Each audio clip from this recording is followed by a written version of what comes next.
그 코로나6기 이전까지는 우리나라에서 도난까지 패키지 여행이 있었는데 유튜브에서 삼위산과 그 태백산 그리고 장애 흑화가 흐르는 그 일대를 유튜브로 이제 한 것들을 captu한. 그래서 이게 실제 존재하는 그 시원지이지 그 신화 속에 있는 신화가 아니다. 그 말씀을 드리려고. 그리고 이제 뒤에 말씀이 나오겠습니다만은 우리나라를 일컬어서 그 요동, 북방, 하동 그런 지명을 쓰는데 이게 이제 우리나라 그 특히 단군 시대 때 그 주나라에서 물론 이제 그 조선시대 부영국이라고 할 수 있는 그 은나라 전하가 있었는데 그런 나라에서 특히 주나라에서 우리나라를 일컬어 요동의 나라다, 북방의 나라다, 동방의 나라다 그런 호칭들을 써왔는데 그 시원이 어디서부터냐? 주나라에서 주서에 그런 기록이 있기 때문에 그 이후로 부르졌다. 위치는 어디냐? 요즘 산서성이고 여기에 그 요수 현재 지명 이름이 분수분하라고 되어 있습니다. 거기에 백산과 그 요수라고 할 수 있는 압록강, 압록수가 여기에 이게 압록수의 시원지이고 요수의 시원지이고 요동과 요수의 시원지이고 황하의 동쪽이기 때문에 하동의 시원지이고 그리고 그 주나라가 있던 데서 볼 때 동북이기 때문에 이게 북방의 시원지, 동북의 시원지, 이게 원형의 시원지다. 그 말씀을 드리고자 합니다. 그 사서는 여기에 산서 등등 해서 이게 검증된 결과이다. 그래서 요약을 드리면 우리 동해안지역의 조상의 상고사들은 삼위태백이 이쯤입니다. 여기가 삼위산이고요. 이쯤이 흑수가 발원하는 태백산 일대입니다. 그 다음에 뒤에 이제 여기 기현산으로 이동을 했다. 그래서 즉 한국의 핵심 역사 강역은 여기 삼위산에서 그 후기에 기현산까지 확장이 됐다. 그래서 환단곡에 나오는 것처럼 동서남북 2만리 5만리 영역은 아니다. 그렇지만 그 영토가 확장되고 있었다. 그 말씀을 드리고 그래서 한국 배달 여기가 섬서성인데 섬서성으로 이전했다가 그 청구국은 산서성에 청구가 여기 안목수가 끝나는 시점이 있었다. 그래서 한국 배달 조선은 산서성 내에서 하는 남 변환 이리까지 영토를 확장했었고 그 일대에 이제 북부여 고려 신라 백제들이 개국을 했었고 고려에 이르기까지 대륙에 있었다. 그 말씀은 이제 사고전서에 의해서 그렇다는 얘기고 그러면 여기 산동성에서 감숙성 도난까지가 6천리가 됩니다. 그 대략 6천리고 그리고 이제 감숙성이 끝나는 신장까지가 만리 정도로 이제 보고 있습니다. 예, 그래서 환단고기에 그 동서의 5만리, 남북의 2만리는 좀 오르다 그렇게 이제 환단고기가 진서인의 틀은 없지만 예, 그 말씀을 드리고 어쨌든 그 동해한민족의 시원지는 삼위태백에서 역사가 시작이 돼서 그 영토가 확장이 됐다. 그래서 이제 제 말씀을 드릴 수 있는지 모르겠습니다만 조선의 영토는 아시아 대륙을 방어했었다. 네, 그렇게 말씀을 드리고 그런데 이제 역사를 제가 짧게 말씀을 드려야 되는데 그 고려가 홍건적에 의해서 이제 멸망을 하고 그 이성계 세력이 이제 근세 조선을 계속했는데 그러면서부터 이제 역사가 왜곡되고 폐기되고 그랬었다. 예.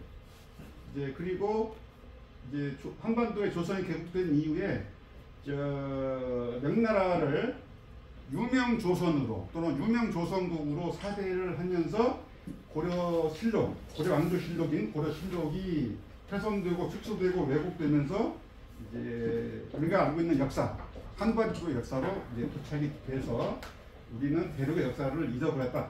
그 말씀을 이제 드리면서 이제 오늘의 그 주제에 맞는 말씀을 해보도록 하겠습니다. 그래서 우리가 배우는 역사, 우리가 알고 있는 홍인간의 역사와 그 정신이 그 왜곡됐고 축소됐고, 그렇기 때문에 오늘날 우리가 10대 강국이 되면서 새롭게 우리 홍인간의 국혼, 민족혼을 찾아야 된다, 그런 주장들을 뜻 있는 애국지사들께서 주장했다는 말씀을 저도 이제 공감하고 오늘 말씀을 시작하도록 하겠습니다.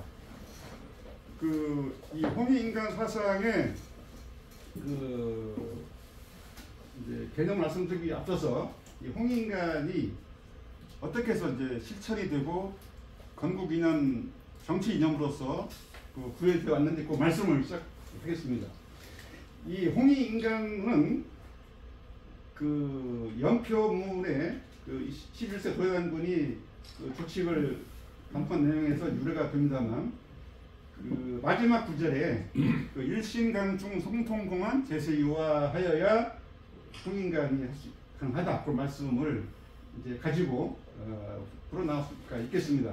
다시 말씀드리면 홍익인간을 건국이념 통치념으로 구현하기 위해서는 성통공안과 제세이화가 선결적으로 충족이 됐을 때 홍인간이 건국이전 통치이념으로서 가능한 것이고, 그렇게 해왔다, 그 말씀을 드리고 이제 이 개념을 풀어나가도록 하겠습니다. 현재 학계에서 이 논문에 근접한 결과 제가 파악하기로는 이 홍인간 사상은 설학하기가 어렵고 이해하기 어렵다, 그렇게 되어 있는데, 그래도 간간히 이 홍익인간 하기 위해서는 성통공안과 제세이화의 방법론을 이해하면 된다. 그리고 이제 임시정부에서, 대한민국 임시정부에서 건국강령의 강령에다가 일장 총칙에 홍익인간과 이화세계에 천명을 했었다. 그리고 또 한 가지는 한 번 더 조선을 제외하고 우리나라는, 특히 동이한민족은 성통공안과 홍익인간 제세이화를 정치이념으로 추구해왔다. 우리가 알고 있는 수신제가 치고 편차가 아니라 우리는 환기로 치면 금년이 9221년입니다. 그래서 8300여 년 이상을 홍익인간 제세이화 이념으로 국가를 경영해왔다, 그렇게 말씀을 이제 드리고 싶습니다. 그러면 이제 홍익인간 사상과 관련돼서 이 연구 사례가 상당히 많습니다. 제가 11편 정도를 소개하고 있는데요. 이걸 요약하면 이렇습니다. 선행연구에서 이 홍익인간 사상과 관련돼서 개인과 개인 간의 적용이 가능하다. 또 이웃과 사회 공동체가 더불어 사는데 공동체 원리로서 적용이 가능하다. 그리고 인간과 자연 간의 조화에 관해서도 적용이 가능하다. 또 남한과 북한 간의 통일 관련돼서도 수용 가능성이 있다. 정치, 경제, 사회, 문화 모든 영역에 있어서 적용 가능성이 높다. 그리고 국제 문제라든지 인류 보편적인 현안 문제 해결을 위해서도 적용이 가능하다. 그리고 이 홍익인간 사상의 판단과 적용 기준에 관련해서는 각각 각자의 몫에 따라 고른 배분, 행복의 기여 분석, 차별 배제의 원칙을 적용하면 된다. 이런 등등의 시사점을 얻을 수가 있습니다. 예. 그래서 홍익인간 사상은 현재 우리가 안고 있던 기후 문제, 환경 문제에 관해서도 적용이 가능하다. 그래서 제가 전공 분야의 에너지 절약, 온실가스 감축, 대기 오염 감축, 환경 보전에 관해서도 적용이 가능하다.